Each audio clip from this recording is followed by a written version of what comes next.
नमस्कार students, last chapter में हमने हाइड्रोकाइनेमेटिक्स के बारे में अध्ययन किया था। हाइड्रोडायनेमिक्स के सेक्शंस के अंतर्गत ये हमारा CME 202 फ्लूइड मैकेनिक्स एवं मशीन्स का सब्जेक्ट है और ये चैप्टर कॉमन है सिविल और मैकेनिकल ऑटोमोबाइल के लिए।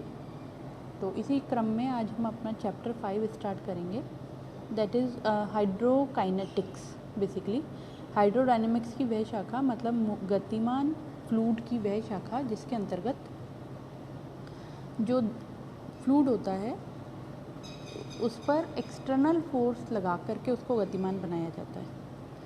तो इसमें हम ये देखेंगे कि टोटल एनर्जी ऑफ फ्लूइड क्या होती है। Total energy of fluid 3 component से मिलकर के बनती है। पहला होता है स्थितिज ऊर्जा, दूसरा होता है गतिज ऊर्जा और तीसरा होता है दाब ऊर्जा। स्थितिज ऊर्जा को mgz से लिखते हैं, मतलब पोटेंशियल एनर्जी। गतिज ऊर्जा मतलब काइनेटिक एनर्जी को लिखते हैं हाफ ऑफ mv² से, और दाब ऊर्जा को लिखते हैं सिंपली z से।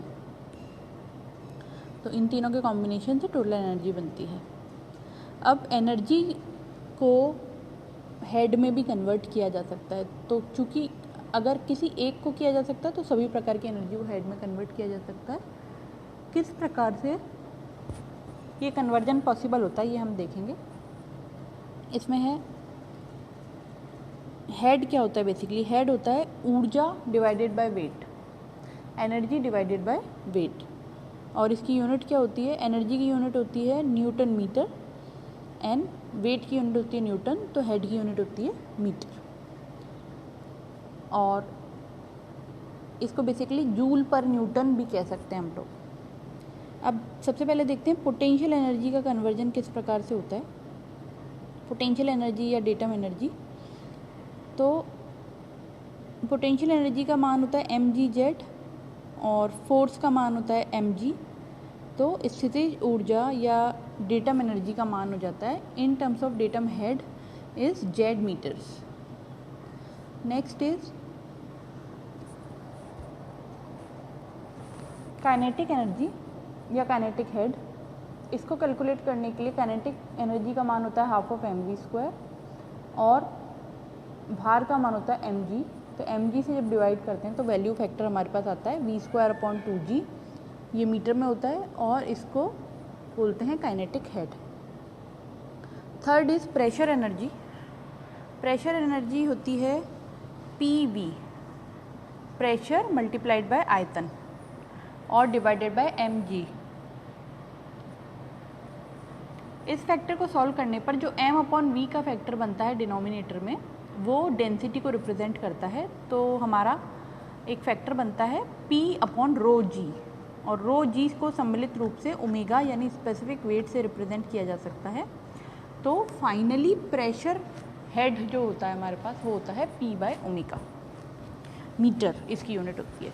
इस प्रकार से टेबल में हम देख रहे हैं कि स्थितिज ऊर्जा या डेटम एनर्जी का फॉर्मूला है mgz और डेटम हेड है z। काइनेटिक एनर्जी का फॉर्मूला है हाफ ऑफ mv² और काइनेटिक हेड है v²/2g, तथा प्रेशर एनर्जी का फॉर्मूला है pv और प्रेशर हेड है p/ω। अब क्या ये तीनों हेड्स आपस में कन्वर्ट हो सकते हैं? तो हाँ, हो सकते हैं, क्योंकि जब एनर्जी पे जो रूल लगता है वो क्या होता है, ऊर्जा संरक्षण का नियम है ना। एनर्जी कन्वर्टिबिलिटी या एनर्जी कंजम्पशन का लॉ जो होता है वो क्या कहता है, energy can neither be created nor be destroyed, it can only be converted from one form to another. Similar approach is for the heads because all the heads are taken from the energy factors.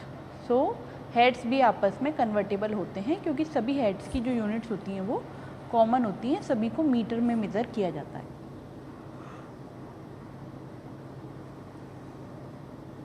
अब जो हमारा topic है वो है Bernoulli का theorem.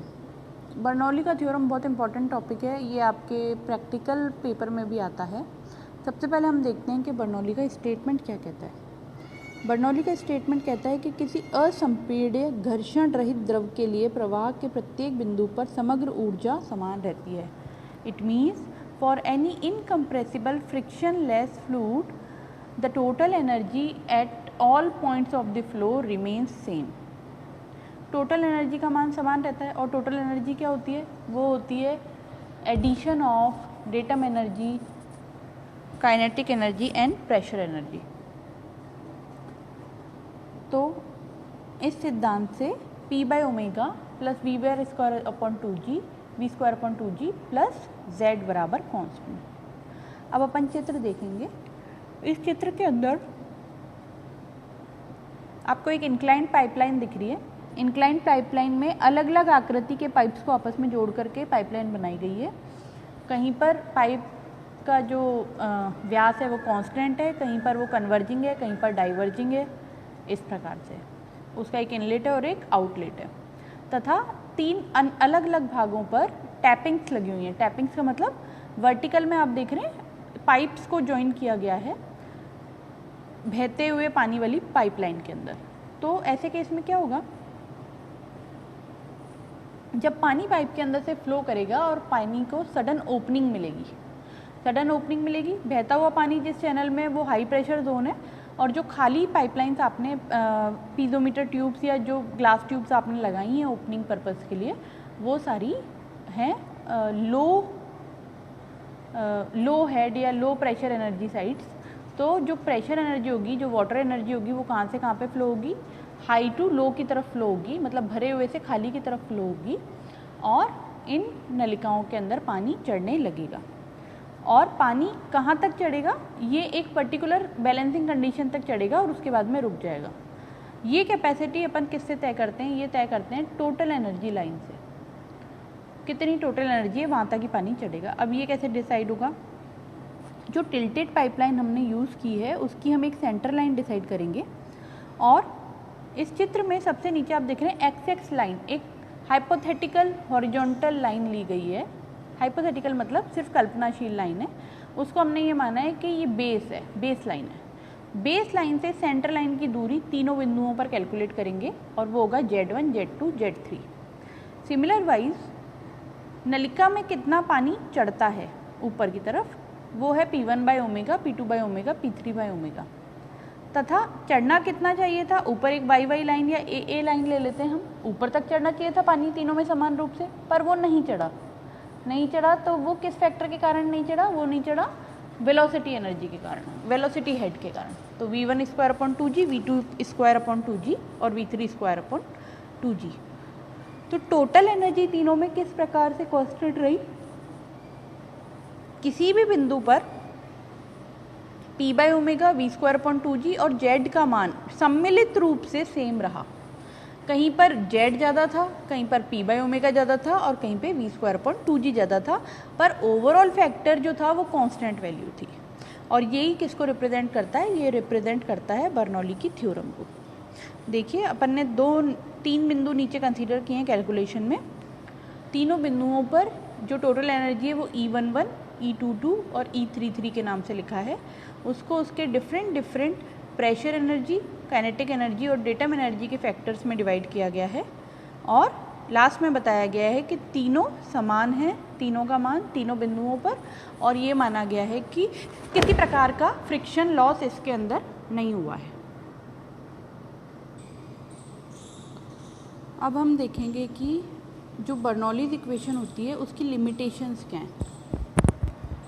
सब पहले हमने इसके अजम्पशंस देखे हैं कि बर्नौली जो इक्वेशन है उसके लिए क्या होना चाहिए? फ्लूइड इनकम्प्रेसिबल होना चाहिए और फ्रिक्शनलेस होना चाहिए और सभी बिंदुओं पर एनर्जी का मान समान होना चाहिए, मतलब ना तो कोई पानी मिलाया जाना चाहिए सिस्टम में, ना निकाला जाना चाहिए। अब देखते हैं लिमिटेशंस। तो इसकी पहली लिमिटेशन है कि तरल जो होना चाहिए आपका, फ्लूइड होना चाहिए, वो नॉन विस्कस होना चाहिए। सेकेंडली इनकम्प्रेसिबल होना चाहिए। थर्डली किसी भी परिच्छेद पर वेलोसिटी का मान चेंज नहीं होना चाहिए। फोर्थ, एनर्जी लॉस नेग्लिजिबल होना चाहिए, जबकि रियल में ऐसा नहीं होता है। एंड फिफ्थ, फ्लो जो आपका होता है वो इररोटेशनल होना चाहिए। अब जो बर्नौलीज इक्वेशन होती है इसके 3 मुख्य अनुप्रयोग होते हैं। एक होता है वेंचुरी मीटर, एक होता है ओरिफिस मीटर और तीसरा होता है पिटोट ट्यूब। 3 तरीके के होते हैं। तो सबसे पहले हम अध्ययन करेंगे, वो करेंगे हम पिटोट ट्यूब का।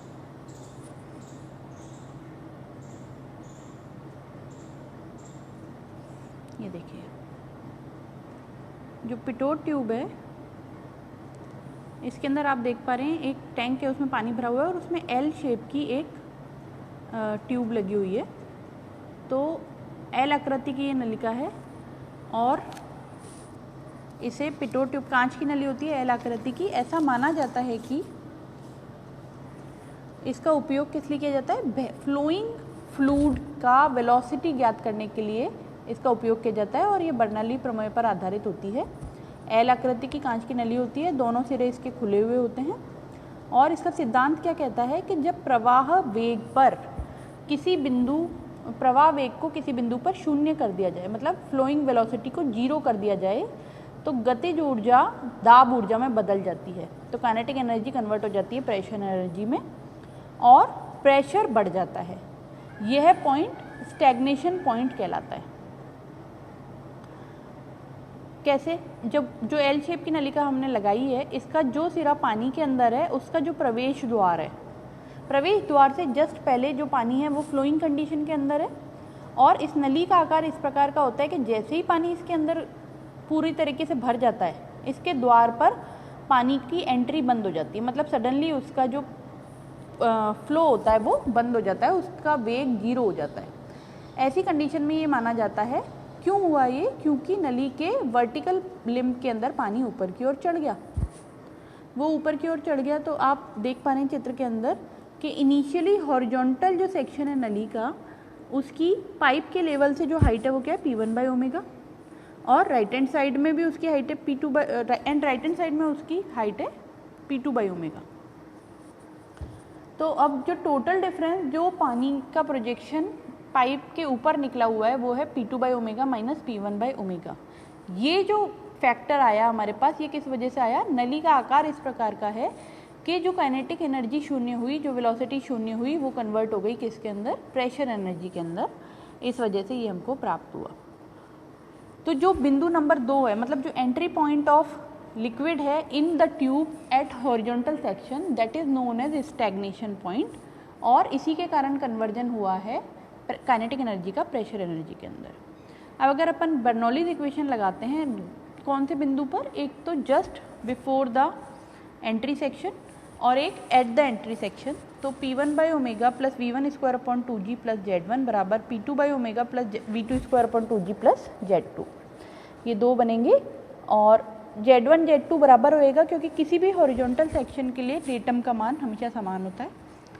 अब जो इसकी बर्नौली प्रमेय द्वारा पिटोट ट्यूब की जो बेसिक कंडीशन है वो ये है कि एंट्री पे वेलोसिटी जीरो, मतलब यहाँ पर उसका नंबर है 2, तो V2 इज इक्वल टू 0।